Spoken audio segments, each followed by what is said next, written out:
ക്യാബിനുള്ളിൽ നിന്ന് ലഭിച്ച ശരീരഭാഗങ്ങൾ അത് ആംബുലൻസിലേക്ക് കയറ്റിയിരിക്കുകയാണ്. മറ്റ് നടപടികൾക്ക് വേണ്ടിയിട്ട് കൊണ്ടുപോവുകയാണ്. അതൊരു വശത്ത് ഷിരൂരിൽ നിന്ന് 72ാമത്തെ ദിവസം ദുരന്തമുണ്ടായി 72ാമത്തെ ദിവസമാണ് ശരീരഭാഗങ്ങൾ ആ ക്യാബിനിൽ നിന്നും കണ്ടെത്തുന്നത്.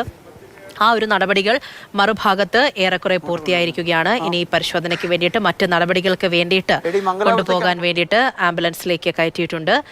അത് ഉടൻ തന്നെ അവിടെ നടക്കുന്നതായിരിക്കും. മറുവശത്ത് കണ്ടെത്തിയ ലോറിയുടെ ക്യാബിൻ അത് പൂർണ്ണമായും കരയിലേക്ക് അടുപ്പിക്കാനുള്ള നടപടികൾ പുരോഗമിക്കുകയാണ്. ക്രെയിൻ ഉപയോഗിച്ച് ഉയർത്തി അത് കരയ്ക്കെത്തിക്കുക, അങ്ങനെയുള്ള കാര്യമാണ് അവിടെയും മുന്നിലേക്ക് പോകുന്നത്. KB ശ്രീധരൻ അവിടെ നിന്നും തുടരുന്നുണ്ട്. ശ്രീധരൻ, മറുവശത്തെ ദൃശ്യങ്ങൾ ഇപ്പോൾ കണ്ടു. വേദനിപ്പിക്കുന്ന കാര്യം തന്നെയാണ്. ശരീരഭാഗങ്ങൾ ഇപ്പോൾ മറ്റു നടപടികൾക്ക് വേണ്ടിയിട്ട് ആംബുലൻസിൽ കയറ്റി കൊണ്ടുപോയിരിക്കുകയാണ്. ഇവിടെ ഇപ്പോൾ എങ്ങനെ പോകുന്നു കാര്യങ്ങൾ?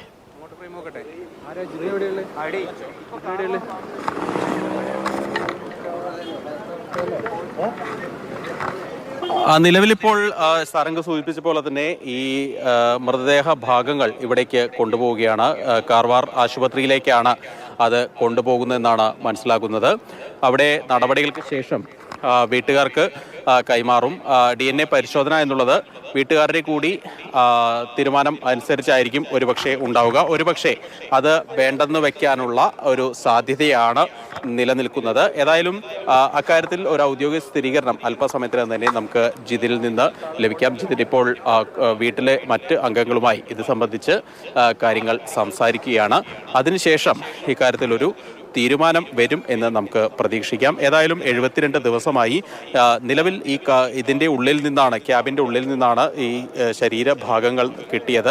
ഏതെങ്കിലും തരത്തിൽ ഐഡൻറ്റിഫൈ ചെയ്യാവുന്ന കാര്യങ്ങൾ എന്തെങ്കിലും ഉണ്ടെങ്കിൽ അതിൽ നിന്ന് എടുക്കാം എന്നുള്ള അതിൽ നിന്ന് എടുക്കാം എന്നുള്ളതാണ്. അത് കണ്ട് മൃതദേഹം തിരിച്ചറിയാമെന്നാണ് ജിതിൻ അല്പസമയം മുൻപ് പ്രതികരിച്ചത്. അതുകൊണ്ട് തന്നെ ആ നടപടികൾ വൈകാതെ തന്നെ ആരംഭിക്കും. കാർവാർ ആശുപത്രിയിലായിരിക്കും പോസ്റ്റ്മോർട്ടം നടക്കുക എന്നാണ് മനസ്സിലാക്കുന്നത്. നിലവിലേതായാലും ഇക്കാര്യത്തിൽ DNA പരിശോധനയുടെ കാര്യത്തിൽ ഒരു സ്ഥിരീകരണം വരേണ്ടതിരിക്കുന്നുണ്ട്. ഒരുപക്ഷെ അത് മറിച്ച് ആകാൻ ഉള്ള സാധ്യത, ഈ പരിശോധന ഒഴിവാക്കാനുള്ള ഒരു സാധ്യതയും അവിടെ നിലനിൽക്കുന്നുണ്ട്. അതായത് ഈ DNA പരിശോധനയുമായി ബന്ധപ്പെട്ട് എന്ത് വേണമെന്ന് ബന്ധുക്കളാണ് ഉറപ്പ് പറയേണ്ടതല്ലേ? അതല്ല എന്നുണ്ട് എങ്കിൽ പോസ്റ്റ്മോർട്ടത്തിന് ശേഷം ഇവർക്ക് ബന്ധുക്കൾക്ക് കൈമാറും, അങ്ങനെയാണോ മനസ്സിലാക്കേണ്ടത്?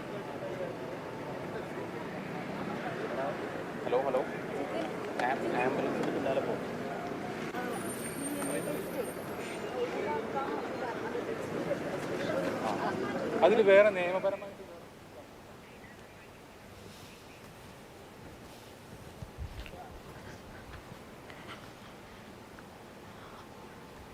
അർജുൻ്റെ ബന്ധുവായ ജിതിനെയാണ് നമ്മൾ കാണുന്നത്. അപ്പോൾ ഏതെങ്കിലും തരത്തിലൊരു പ്രതികരണം ഒരുപക്ഷെ ജിതിൻ്റെ ഭാഗത്തു നിന്നും ഉണ്ടാകാനുള്ളൊരു സാധ്യതയുണ്ട്. കാരണം ഈ DNA പരിശോധനയുമായി ബന്ധപ്പെട്ട് അത് ബന്ധുക്കളുടെ ഭാഗത്തു നിന്നും കൃത്യമായിട്ടുള്ളൊരു ഉറപ്പുകൂടി ലഭിക്കേണ്ടതായിട്ടുണ്ട്. ഇപ്പോൾ അർജുൻ്റെ ലോറിയുടെ ക്യാബിനിൽ നിന്നാണ് മൃതദേഹം കണ്ടെത്തിയത് എന്നുള്ളത് കൊണ്ട് DNA പരിശോധന വേണോ വേണ്ടയോ എന്നുള്ള കാര്യം അത് ബന്ധുക്കളുടെ ഭാഗത്തു നിന്നു കൂടി അറിയേണ്ടതായിട്ടുണ്ട്. അത് ഏത് വിധത്തിലായിരിക്കും അവരുടെ പ്രതികരണം ഉണ്ടാവുക എന്നുള്ളത് അറിയേണ്ടതുമുണ്ട്.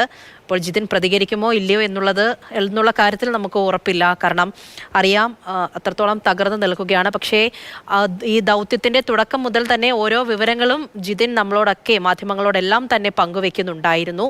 അപ്പോൾ ജിതിൻ സംസാരിക്കുമോ എന്നുള്ള കാര്യത്തിൽ വ്യക്തതയില്ല. എങ്കിലും നമുക്ക് നോക്കാം എന്തായിരിക്കും ഇതുമായി ബന്ധപ്പെട്ട് അവരുടെ നിലപാട് പറയുക എന്നുള്ളത്. കാരണം നാട്ടിലേക്ക് തന്നെ ബന്ധുക്കളടുത്തൊക്കെ ആയിട്ട് സംസാരിക്കേണ്ട ഒരു കാര്യമുണ്ട്.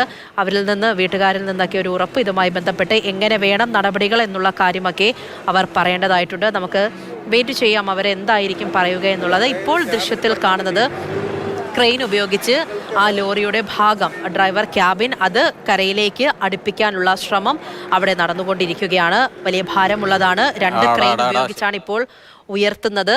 ആ നടപടികൾ കൃത്യമായി തന്നെ അവിടെ പോകുന്നുണ്ട്. അതാണ് ഇപ്പോൾ തത്സമയം കണ്ടുകൊണ്ടിരിക്കുന്നത്. മറുവശത്ത് ഈ ക്യാബിനിൽ നിന്ന് ലഭിച്ച മൃതദേഹ ഭാഗങ്ങൾ, ശരീരഭാഗങ്ങൾ, അത് നടപടികൾക്കായിട്ട് ആംബുലൻസിൽ കയറ്റിപ്പോയിട്ടുണ്ട്. ഇനി DNA പരിശോധനയുമായി ബന്ധപ്പെട്ടുള്ള ഒരു സ്ഥിരീകരണം എങ്ങനെയായിരിക്കണം എന്ന് ബന്ധുക്കളുടെ ഭാഗത്തു നിന്ന് പോലും ഒരു ഉറപ്പ് ലഭിക്കേണ്ടതായിട്ടുണ്ട്. എന്തായാലും പോസ്റ്റ്മോർട്ടം നടപടികൾക്കൊക്കെ വേണ്ടിയിട്ട് ആ കാര്യങ്ങൾ മുന്നിലേക്ക് കൊണ്ടുപോകാൻ ഇപ്പോൾ ആംബുലൻസിൽ മൃതദേഹ ഭാഗങ്ങൾ കൊണ്ടുപോയിട്ടുണ്ട്. അപ്പോൾ മംഗലാപുരത്തേക്ക് DNA പരിശോധനയ്ക്ക് വേണ്ടിയിട്ട് ശരീരഭാഗങ്ങൾ അയക്കുന്നതുമായി ബന്ധപ്പെട്ട് കൃത്യമായിട്ടുള്ള വിവരങ്ങൾ നമ്മളിലേക്ക് എത്തേണ്ടതായിട്ടുണ്ട്.